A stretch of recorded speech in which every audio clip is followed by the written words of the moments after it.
Assalamu alaikum. Your porn addiction will destroy your marriage in the future. Porn will destroy your marriage in the future because it will ruin your ability to have good intimacy, to have good sex. And as you know, good sex is very, very key to marriage. It is important to marriage. It is even described as the glue to marriage, and for good reason. Because sexual intimacy with your wife is what keeps a loving connection. It creates a strong romantic bond, and it makes you feel more closer. It creates closeness with your future wife. And porn comes to destroy all of that. Your ability to have good intimacy because of the various side effects, the various things that will happen to you as a result of you watching too much porn. Your porn addiction will also destroy your ability to fulfill your duties in Islam, to provide your wife with good intimacy. Prophet Muhammad, peace and blessing be upon him, was talking to his Sahabas, and he said to them, in a man's sexual intimacy with his wife, there is sadaqah. The Sahabas were surprised. They responded with, Messenger of Allah, is there a reward for he who satisfies his passion with his wife? Then Prophet Muhammad, peace and blessing be upon him, he responds with, tell me, if he were to devote to something evil, would it not be a sin on his part? Equally, if he were to devote to something lawful, then he will be rewarded. So here we can see that even intimacy is an act of worship. It's even a rewardable deed. But your porn addiction will come to destroy all of that. Intimacy with your wife helps you fulfill your Islamic duties as well, because you're protecting yourself from zina and you're fulfilling your wife's sexual and physical and mental needs. But because porn has such a negative impact on your ability to have intimacy with your wife, because your porn addiction affects you physically, it will destroy all of that. It will destroy your ability to fulfill your Islamic rights, and it will destroy your ability to actually have a strong and loving and close connection with your wife. Let me actually explain to you exactly how your porn addiction will ruin your ability to have good intimacy with your wife, and how it will ruin your ability to have a good marriage. First of all, you will get erectile dysfunction from watching too much pornography. And this is how it will destroy your marriage. The way your porn addiction causes you erectile dysfunction is because you're used to watching it on a 2D screen, either on your phone or your laptop or even a TV. I highly doubt people watch porn on TV these days, but it's mainly the phone and the laptop. When you're used to watching porn from there, you're used to getting aroused from things that are on a 2D screen. You're not used to getting aroused from what's in reality. You're not used to the actual sensations of a real woman. When you're going to be intimate with your wife, you're not going to be used to her scent, her touch, and the way she feels. You're not going to be used to that because you're used to being aroused by what you see on a 2D screen. So when a real woman is presented to you, it will do nothing for your brain. It will do absolutely nothing for you. It will not turn you on whatsoever. Because what you're used to being turned on by is a 2D screen, a 2D image. When you're watching porn on the 2D screen over and over and over again, you're literally training your brain to be aroused by what you see on the 2D screen. And it's also when you're masturbating to pornography.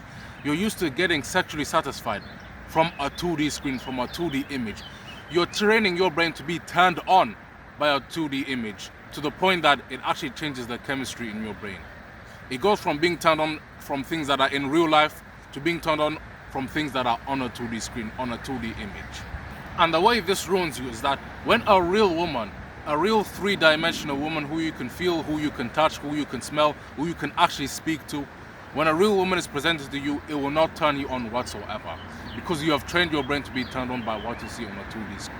You're not going to be turned on by a real woman. You're not even going to have an erection for a real woman because you're used to getting an erection from things that you see on a 2D screen. Even if, let's say, your wife did look like those porn stars that you watch, it still would not turn you on if she was to present herself to you in real life, because you're used to a 2D screen. You're used to what you see on your phone or on your laptop or whatever you happen to be watching pornography on. Secondly, you're used to being aroused to exactly the things that you see on the screen. You're used to seeing dynamic camera angles. You're used to seeing lightings that make women look in a particular way, that make women look more attractive. And in real life, such things don't exist. There are no unique camera angles that make your wife look more attractive. The camera is not zoomed into specific body parts of your wife to make her look more flattering or to make her look more attractive. And there's no kind of camera angles like that. So when your wife is actually presenting herself to you, it just doesn't have the same impact. It just does not have the same feeling, because you're used to to the dynamic camera angles and the unique lighting. What you're also used to is porn stars, porn actresses, performing these weird, crazy, unnatural moves, these unrealistic kind of moves, performing for hours and hours on end and having weird things done to them. That is what you're aroused by. That is why you trained yourself to be aroused by. When you continuously watch porn, because of your porn addiction, you have trained your brain to be aroused by such things. And in real life, real women don't actually do these things. Porn is completely acted, it's completely fake, it's not even reality. But you're going to expect that from your future wife. And when your future wife doesn't do that, when your future wife is a normal human being, it doesn't turn your brain on. You don't feel aroused, you do not get an erection for your real wife because she doesn't do those crazy and weird moves. And the cameras and so there's no weird camera angles that make her look flattering or that make her look more beautiful. It is just a real attractive woman that you're marrying. So the side effect of you having erectile dysfunction, of you not even getting erection, is that you won't even have the chance to create that strong romantic bond. You won't even have a chance to create that strong connection with your wife. Because how can you? You're not even gonna get an erection. You're not even gonna have sexual intercourse because you don't even have an erection. So that close romantic bond, those feelings that you will have for your wife will not even be there. And you won't even be able to fulfill your Islamic duties either. You won't even be able to please your wife because of this erectile dysfunction that you will get as a result of watching too much pornography. Another thing that this porn addiction will cause is that you will indirectly cause your wife to have mental health problems. You will indirectly cause your wife to feel uglier. You will indirectly cause your wife to feel unattractive. And it is important for your future wife to feel attracted. It's important for women to feel like they are attractive to their husband. It is important for women to actually feel beautiful. And when you don't get an erection for your wife will feel like she is too ugly to even turn you on. Let me paint this scenario for you. Imagine this. Imagine you just got married. You just got married to this woman. You put in the hard work effort of vetting this woman. You spoke to her father. Her father approved of you. Your parents approved of this girl. Everyone your future wife knows tells you that she's a good woman, because that's what you do as Muslim. You have to ask around to see what kind of a person she is. Everyone approves of her. Everyone says, yeah, this is a good person. This is a good person to marry. This woman has wifely qualities. And on top of that, you're actually attracted to her. She's actually a practicing Muslim. And you go ahead with the marriage. Each of you sign your marriage contract, and you're actually married. You actually hug each other. You can actually hug each other for the first time. You can kiss each other for the first time. And then you go back to either your house or a hotel room or wherever it is you happen to be. Then you're having conversations with each other. You're actually happy with each other. You're flirting with each other. You're conversating with each other. And you're having you're having a very good time. You're having a fun time. Then you do the Islamic obligations. You pray the 2 rakahs with her. You feed her dates or something sweet, and you give her a juice. This is actually what you have to do as a Muslim. Then you put your hand on her forehead and you make that specific dua, and everything is going smoothly. Everything is going well. And you're actually feeling yourself. You actually feel like you're in shape. You're actually attracted to her figure, and you get flirting. You get conversating. You get a little more touchy and feely. And then you both know what's going to happen from there. Both of you take each other's clothes off. You touch each other. You feel each other. And then you realize something is completely off. You realize that your private parts are not rising. You realize that your private parts are not answering the call of duty. And you're trying everything. You're trying to kiss her more. You're trying to lick her more. You're trying to do whatever it takes to get aroused by this woman. And absolutely nothing is working. And then from there things go downhill. It's a complete disaster. Your wife starts to question what is going on. And you say that your private parts aren't rising. And then your wife starts to get upset. Your wife starts crying in the corner. Your wife actually starts to cry because she feels like she's too unattractive to even turn you on. Your wife will feel too ugly to even turn you on. And then it's just a disaster. Then it's just a crap show. This is what your erectile dysfunction will cause. It will cause your wife to feel too unattractive to even turn you on. If you want to avoid such a fate, Quit this habit while you still can. The next problem that your porn addiction will cause is it will cause premature ejaculation. This is what we call premature ejaculation.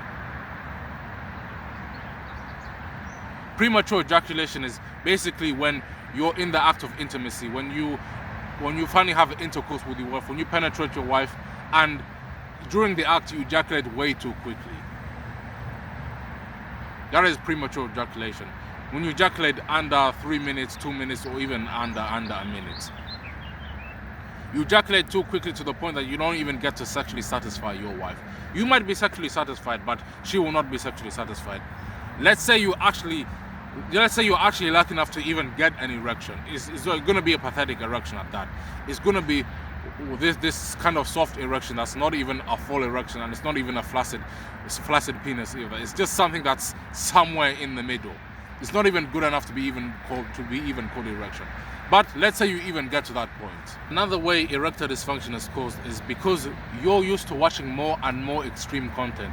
When you first watched pornography, it was, you could say tame. It's not even tame. Pornography is not even tame. It's not even natural. But you're used to watching just a man and a woman having sex. Just a man and a woman doing sexual intimacy. That's what you're used to.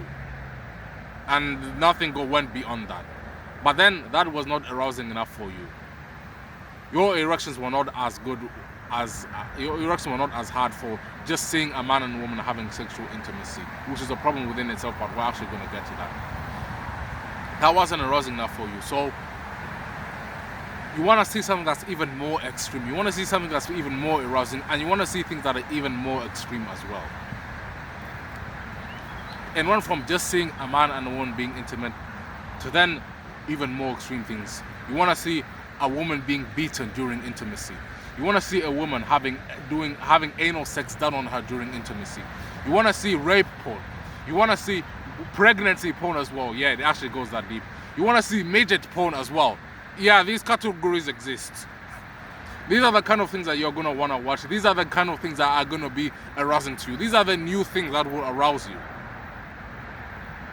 But actual intimacy with your wife, it's just a normal man. It's just you and your wife having sexual intimacy.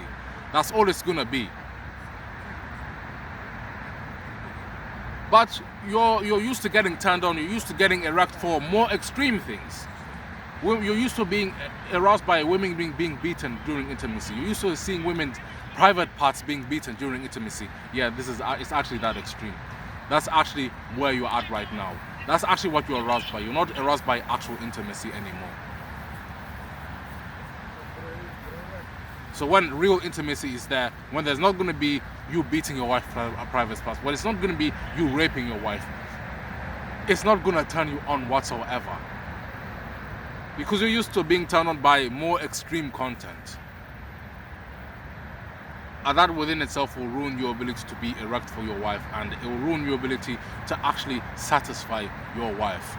It will ruin the ability for you to even have that close and romantic and intimate connection with your wife that you're after. That intimate connection that will create a strong bond, that will create a more loving and more connecting kind of feeling in your marriage. The next problem is premature ejaculation. In case you don't know what premature ejaculation is it is when you're in the act of sexual intercourse and you ejaculate way too quickly. You ejaculate way quicker than you actually want to, and you ejaculate way quicker than she actually wants you to.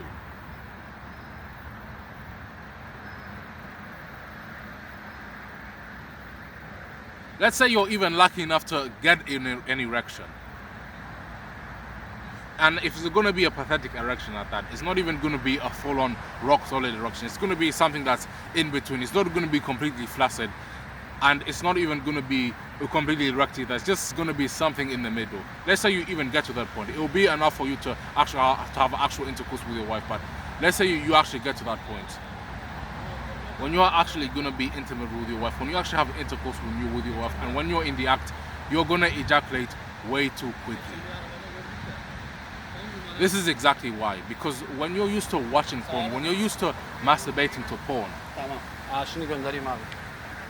you're focused on just ejaculating quickly. You're used to getting to the point of climax as quickly as possible for a variety of reasons. Because You're not focused on her pleasure and your pleasure and creating a romantic bond and even dominating her.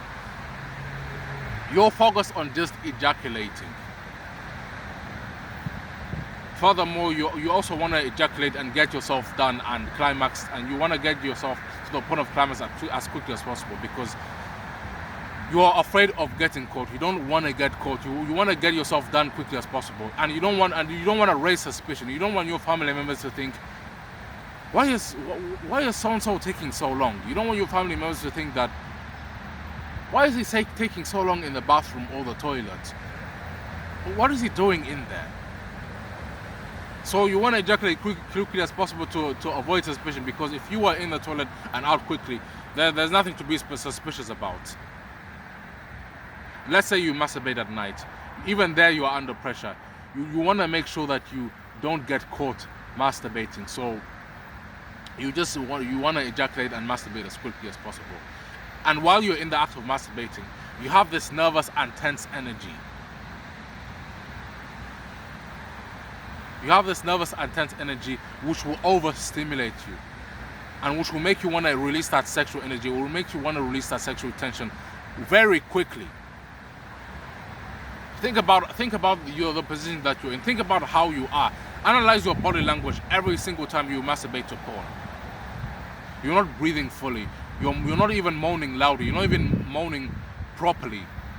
You have these kind of shallow deep breaths. On top of that, your body language is very tense, because you know you're doing something. You know that you're doing something that you shouldn't be doing. On top of that, you don't even want to get caught. So you have this nervous and tight and uncomfortable energy, which causes premature ejaculation, which overstimulates you. This pressure, this uncomfortability overstimulates you, and it gets you to a point where you just want to ejaculate quickly. This will seamlessly transition into your marriage as well. When you are having sexual intimacy with your wife, you are under this nervous and uncomfortable kind of energy, which will cause premature ejaculation, which will cause you to be overstimulated, and which will also cause premature ejaculation.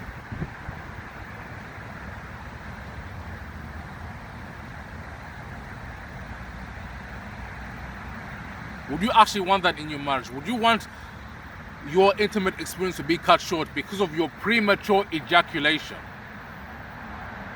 The problem that this will cause is that your wife will not even be sexually satisfied. Your wife will not even be stimulated. You will not fulfill your duty as a husband, which is to actually satisfy your wife, which will be to fulfill your wife, which will be to finish your wife, so that her physical and mental needs and psychological needs are actually met. Because satisfying your wife is actually very important. It will actually cause problems to leak into your marriage. The problems that are in the bedroom will leak into your actual marriage as well, which I'm actually going to get to in a bit. As a result of your wife not feeling sexually satisfied, she will not want to initiate intimacy with you. And even when you yourself have tried to initiate intimacy with your wife, she will refuse. She will constantly deny you of intimacy, because she'll be thinking, what is the point? She'll be thinking, why should I be intimate with this man? I'm not going to be sexually satisfied anyway. All that sexual energy is going to be built up. All that arousal will be built up, and there'll be no payoff. That is what your wife will be thinking. That is what your wife will be feeling. So she'll be thinking, what's the point in even being intimate with you? She'll even think that you're too selfish to satisfy her. And this will cause your wife to do other sins as well, which will be either committing zina, which will be stepping outside of marriage. She'll try to get that fulfillment elsewhere. She'll try to get that sexual satisfaction from somewhere else, from either committing zina or masturbating herself, both of which are sins, by the way. Of course it is a sin. Of course she'll be blameworthy for doing these things. But it will be understandable. Because you did not sexually satisfy your wife will satisfy herself in the haram. And this is actually something that happens in my home country. My parents actually told me this, that some husbands don't actually put in the effort to sexually satisfy their wives. Some husbands have premature ejaculation. They ejaculate too quickly.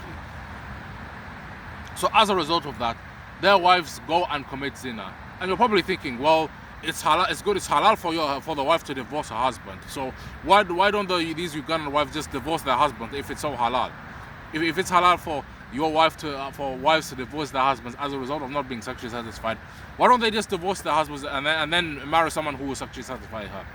Because the thing is, in my home country, marriage is so valued. The husband is valued so highly. Women, from a young age, women in my home country are told to be patient towards their husband. They're told to be nice towards their husbands, and they're told to actually preserve their marriage. So women view marriage so highly. They'll rather go and commit haram than to end their marriage, than to end something that is viewed so highly. They're thinking, you know what, I still want to be married. I still value marriage at such a high price.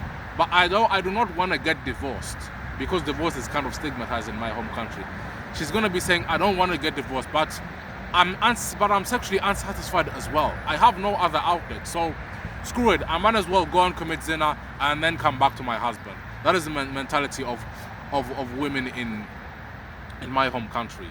And your wife might have that mentality as well. She'll say, I might as well go and fulfill myself in the haram way. Because she's going to be thinking, what other choice is there? I still want to get married. Let's say you even have children. Let's say you're unlucky to even have children. So you'll be saying, I don't want to break up the family unit. I'm going to go and commit zina. And I'll still be married, and yeah, everything will be fine. All's well that ends well, right? Even though it doesn't actually end well. Another way that your porn addiction will literally destroy your marriage is as a result of you not sexually satisfying your wife. Your wife will just want to divorce you because you don't sexually satisfy her. She's going to be thinking, I'm never sexually satisfied anyway. Why am I even going to be in this marriage? Which is actually the point of marriage. Because if you're not going to have sexual intimacy with your partner, with your spouse, why even get married? Your wife is going to divorce you because she's not sexually satisfied. And in Islam, this is actually permissible. You not sexually satisfying your wife because of your porn addiction is actually grounds for divorce. In the time of Prophet Muhammad, peace and blessing be upon him, there used to be a couple, and the problem was that the husband of this woman, he was not sexually satisfying his wife. She was completely sexually unsatisfied. He was not even putting in the effort to sexually please her and to actually finish her and to make her climax in the bedroom. So this woman complained to Prophet Muhammad, peace and blessings be upon him. She says that, I want to divorce my husband because he's not sexually satisfying me.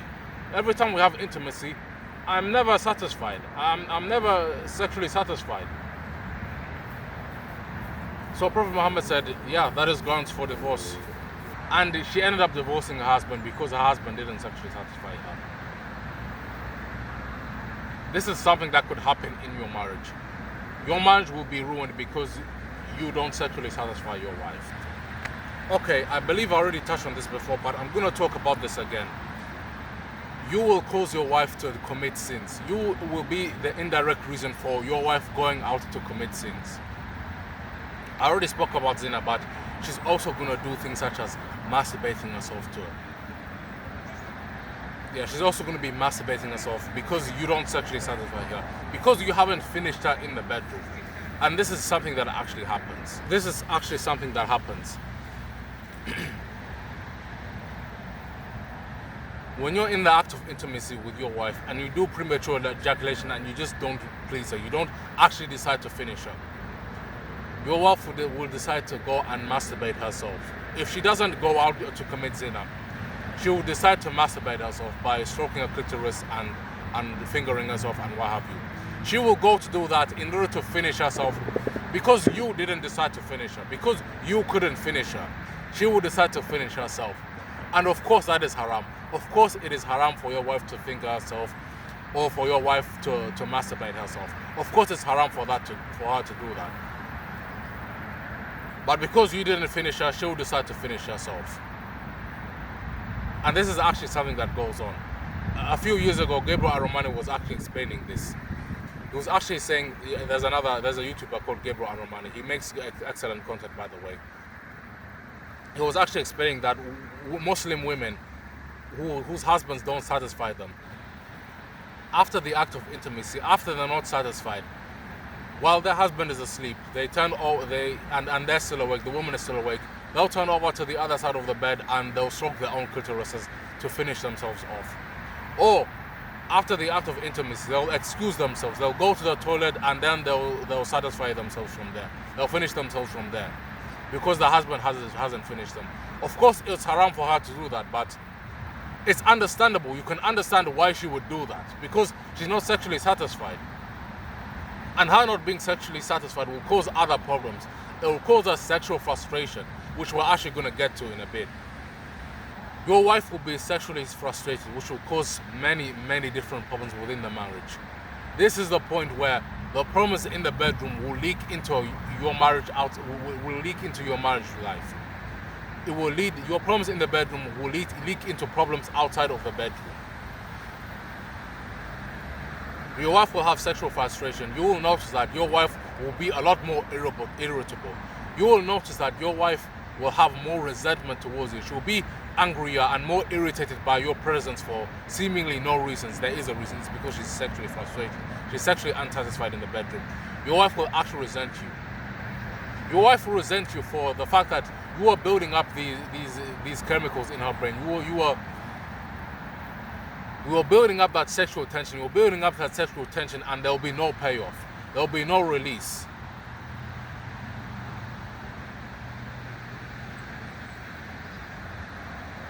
All those natural chemicals that get released after climax, your wife will not release those chemicals. So your wife will still be on that sexual pressure. She'll still be having that sexual tension. And she's gonna be carrying out that sexual tension throughout the rest of the day, throughout the next day, and throughout the rest of your marriage even. Chemicals such as oxytocin, which is responsible for creating a strong romantic bond. This is the chemical that makes you feel loved. This is the chemical that makes you feel connected. Your wife will not be releasing those chemicals with you. So after intimacy, you're not even going to be close with your wife. You're not even going to be having that strong bond with your wife because the oxytocin will not be released for your wife. Endorphins will not be released for your wife. This chemical helps with relaxation. This is where the frustration comes in. The reason why your wife will be so irritable, the reason why your wife will be so tense and so uncomfortable to be around is because she's not relaxed. Those endorphins were not released, which means she's not even going to be relaxed throughout the rest of the day and throughout the rest of the marriage. And prolactin, the chemical that makes you feel sexually satisfied, will not be released either. And you will notice the sexual frustration. You will notice this in weird ways. Your wife will withdraw physical affection outside of the bedroom, meaning less hugging, less kissing, less playful touching, less caressing of the face and the other parts of the body. These are the kind of things that will happen inside of your marriage. And you're going to think that your wife is a bad person as well. You're going to think that your wife is just a difficult woman to put up with. You're going to be thinking that your wife is doing this intentionally to irritate you. But the truth is that your wife is probably just sexually frustrated. That is why she's acting in these weird kind of ways. Why she's more irritable, why she's more uncomfortable to be around, why she's making passive-aggressive comments, why she makes weird facial expressions to you. I'm serious, I'm actually telling you. This sexual frustration, this incompetency in the bedroom will come out in weird ways into your marriage. It will come out in weird ways from your wife.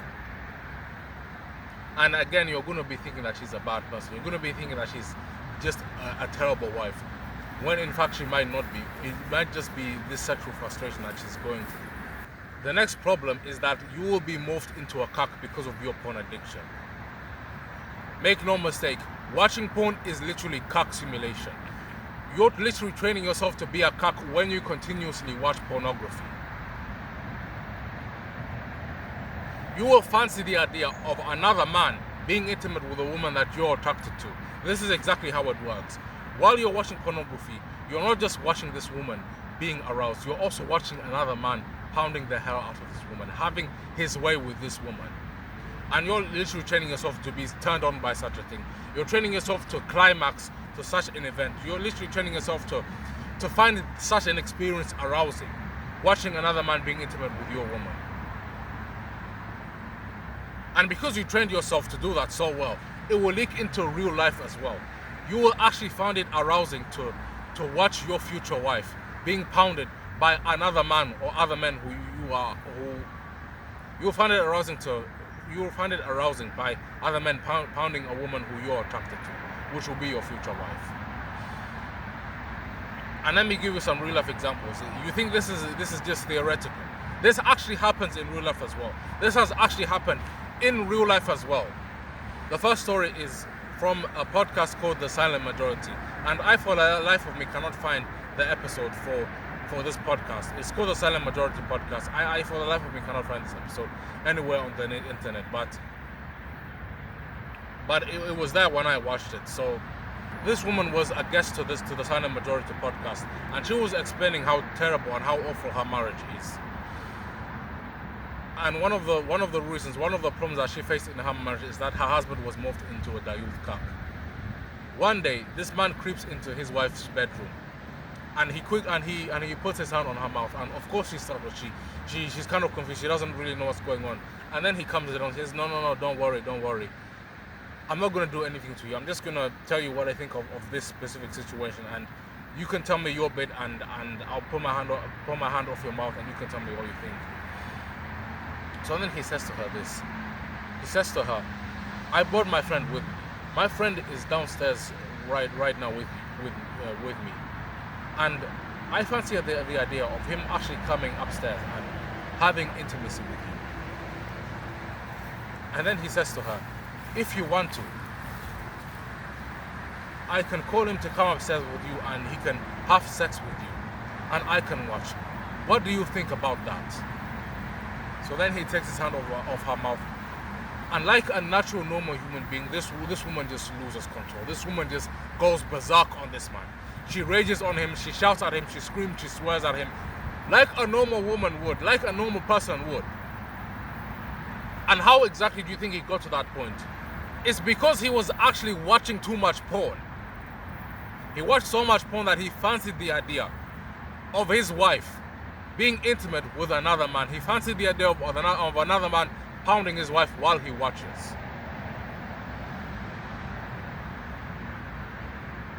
If you want to avoid becoming such a person, quit watching porn while you still can. I'll give you another example. If that example wasn't enough for you, I'll give you another one. In one of Mahdi Tijani's, what do you call them, streams? Yeah, in one of Mahdi Tijani's live streams, he was streaming a story for educational purposes. He was narrating this story for educational purposes. A woman sent her story to him so that he can solve her problem, and so that he can solve her problem, and so that he can teach us about this situation. So she narrates the story of how her husband is constantly telling his wife how he fancies the idea of other men pounding her. He's constantly telling her that he likes the idea of other men having sex with his wife. And the reason why he got to that point was because he was watching too much pornography. And you know what makes the situation worse? This wife was actually horny for this man. This wife actually had lust for this man. Imagine what a dream scenario. Imagine your wife actually being horny for you. Imagine your wife constantly lusting for you. This man actually had that privilege. This man was actually in that position where his wife was desired him only, and his wife was constantly lusting for him. But the problem was that he was a cock as well. And his wife actually lost some respect for him because of that. And this is actually what happens when you become a Dayuth Kak. Your wife loses respect for you. Your wife begins to feel unsafe for you. Because make no mistake, women actually find it attractive. Women actually get turned on by the fact that you have protective jealousy over them. But women find it attractive that you're not a cock. Women actually find it attractive when you are uncomfortable with them being around other men. This is just the reality. Stupid society and stupid women will have you feel insecure. They will make you feel insecure for having this natural protective jealousy that you have. You know what I'm talking about. You know the fact that you will find it uncomfortable by the thought of your wife being around other men, being flirtatious with other men walking at your wife's ass, other men having sex with your wife. You actually get disgusted by such things. And that's actually normal, that's actually natural. But society has you think that you're insecure for feeling this way. Stupid women make you feel insecure for feeling this way. But deep down, women actually find this attractive.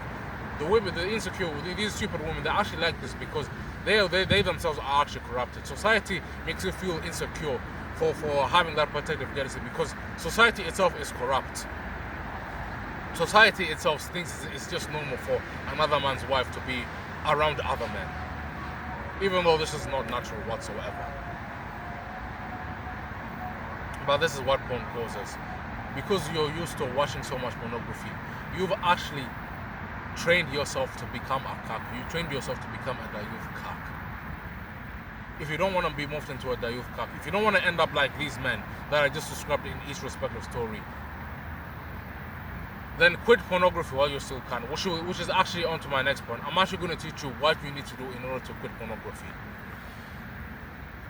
First thing you need to do is you need to actually make dua to Allah in order to stop yourself from watching so much pornography.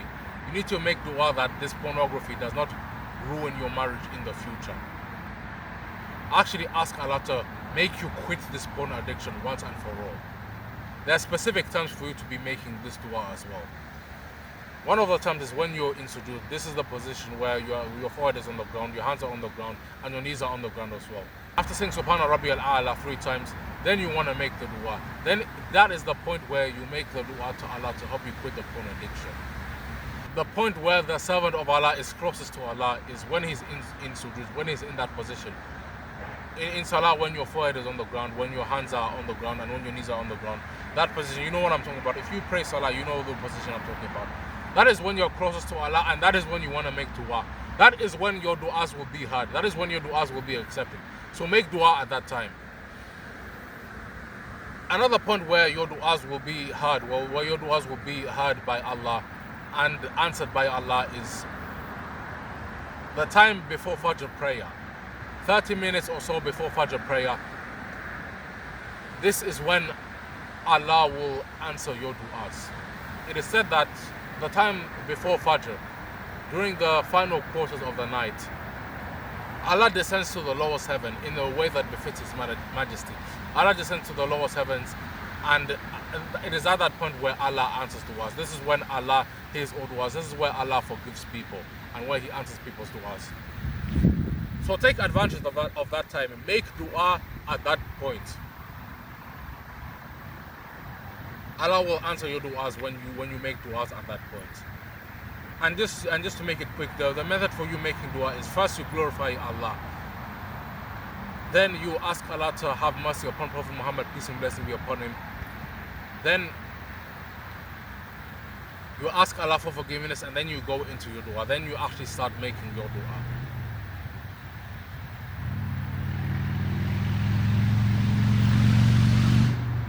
Okay, another point where you make dua is while you're fasting. This is self-explanatory. You know how it is in Ramadan. In Ramadan, while you're fasting, you make dua there. Even outside of Ramadan, usually when you fast on Monday and Thursday, this is a time where you make dua as well. If you decide to fast on Monday and Thursday, take advantage of that time. Make dua while you're fasting. This is another time where your duas are accepted. Another time where your du'as are accepted is on Friday. This is when the Jummah prayer takes place. Friday is a time where Allah accepts your du'as, particularly after Asr. After the Asr prayer, make dua at that time. This is another time where your du'as get accepted. Another thing is to purify your heart so that you're not so attracted to pornography, so that you don't actually want to watch porn. If you have a purer heart, then you're less inclined to actually sinning because your heart is pure. Your heart doesn't want to sin. Part of the reason why watching pornography is so attractive to you is because your heart is slightly diseased. And if your heart is diseased, it's more attracted to sin. And what is pornography? A sin. So you should purify your heart so that you're not so attracted to the sin of watching pornography. A quick, simple way to actually purify your heart is, of course, make dua. Of course, pray your 5 daily prayers. Do the 5 pillars of Islam. Pray your zakat. But I'm gonna give you something very simple that you can implement right now. And that is doing daily adhkars. Daily adhkars. These are basically du'as and sayings that you recite on your tongue. in order to get you closer to Allah and in order to actually purify your heart. These are good deeds as well. Doing good deeds will actually purify your heart. So these daily adhkar, they get you closer to Allah, and they're also good deeds. And they will purify your heart as well. So these are the multiple benefits. One daily adhkar is saying astaghfirullah 100 times. 100 times a day. This is basically you asking Allah for forgiveness. This makes you humble before Allah, because you're asking Allah for forgiveness. Obviously for your porn addiction, and you're asking Allah for forgiveness for things that you know that you've committed sins for, or for things that you haven't committed sins for. This actually makes you humble before Allah. You say Subhanallah 100 times a day. This is you glorifying your Allah. This basically means glory be to Allah. You're saying that 100 times. This also gets you closer to Allah, and this purifies your heart as well, because it's a good deed for you to be constantly glorifying Allah. This one is actually very simple. After every prayer, what you're going to want to do is you say Subhanallah 33 times. You say Alhamdulillah 33 times. And you say Allahu Akbar 34 times. After every single prayer. After Fajr, after Dhuhr, after Asr, after Maghrib, after Isha. After these prayers, you say Subhanallah, Alhamdulillah, Allahu Akbar 33 times. Next, you're going to want to do your daily adhkar. After Fajr prayer, you make your daily adhkar. This is basically where you recite Ayat al-Kursi 1 time, Surah Al-Ikhlas 3 times, you recite Surah Al-Falaq 3 times and Surah Al-Nas 3 times.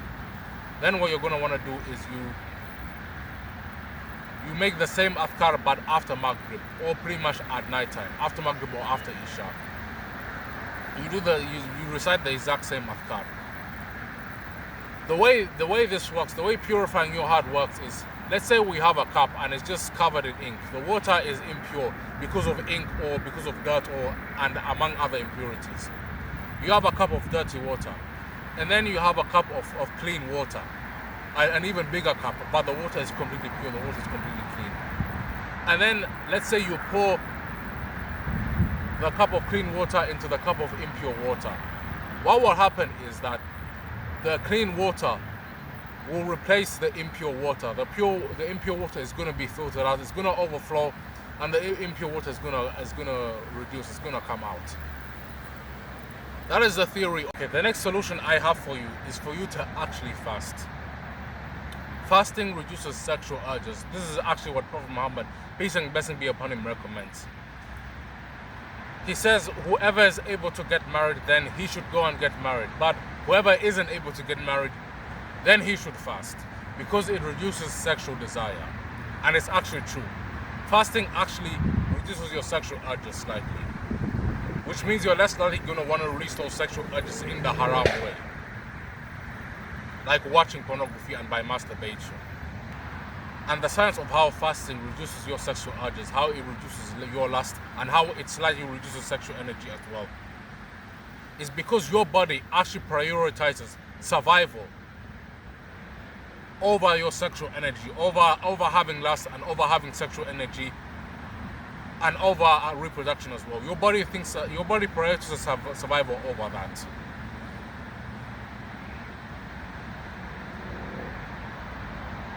So when you're obviously not eating your food, your body is saying that I'm not surviving, I'm not living, and I'm not getting any energy in.